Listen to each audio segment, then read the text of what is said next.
Prison Hulks by Gavin Dozier, Humanities 101. The First Years. In 1776, London was having issue with the prison capacity. In order to fix this, Parliament passed an act which allowed Duncan Campbell to run his first Hulk. In August of 1776, this is when the Justica is formed. The former transportation ship held a max of 510 prisoners. This became full and allowed Campbell to make more hulks in 1778. In 1778, over 100 hulks were roaming the seas. Each of these held mostly over 400 prisoners.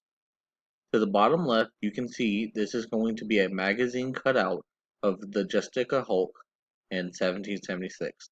This can still be found today in the England Museum. How they worked. Why did the hulks work so well?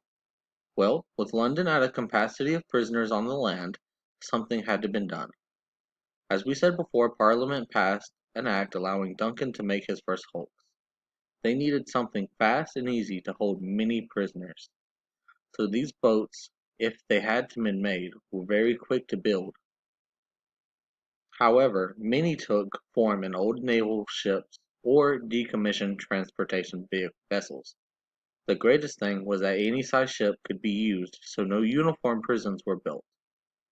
In the bottom right, we can see three different ships. The one on the right and the one on the left definitely look like naval ships that are being now used as hulks. The one in the far back doesn't look like a naval ship as there's no cannons, so it's going to be more likely it's a transportation ship. Prison life.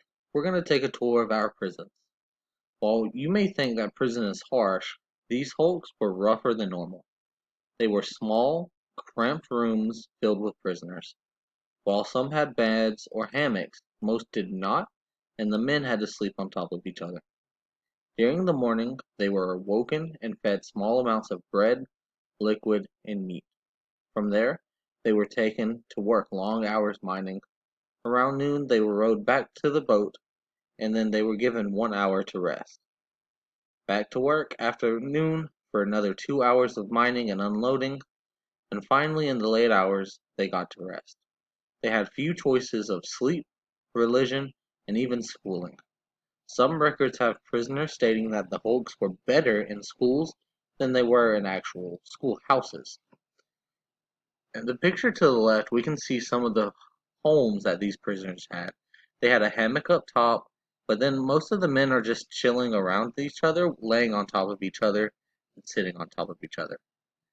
To the right, we can see what would happen when they woke up. That would be their bath, their shower, and their little refreshment areas. Work life. The work that was done during the prison times was very harsh. Starting right after breakfast, they were put to work. They were forced to clean the entire ship from top to bottom. If they didn't get to clean the entire ship, they were severely punished. Punishments either went from whippings, extended prison sentence, or they were denied food, water, and drinks. After they finished cleaning the boat, they would row on to land, where they would either mine or unload and load timber from other ships. Let's say you were an older or unhealthy. You would not be required to go do the mining and unloading, but you were required to cook, wash, and clean the rest of the ship while everyone else was out working. At about noon, all the inmates would be rounded back together on the ships. There they would be allowed to eat, freshen up, and relax for about 1 hour. After that hour was up, they were forced back into work. The picture you see below is unloading and loading of the timber. And you can see out in the distance there's two ships. Those are where the prison hulks would be. If you notice, there's people wearing red uniforms and blue uniforms. They did this that way they could separate who was common people working and who were prison people working. School life.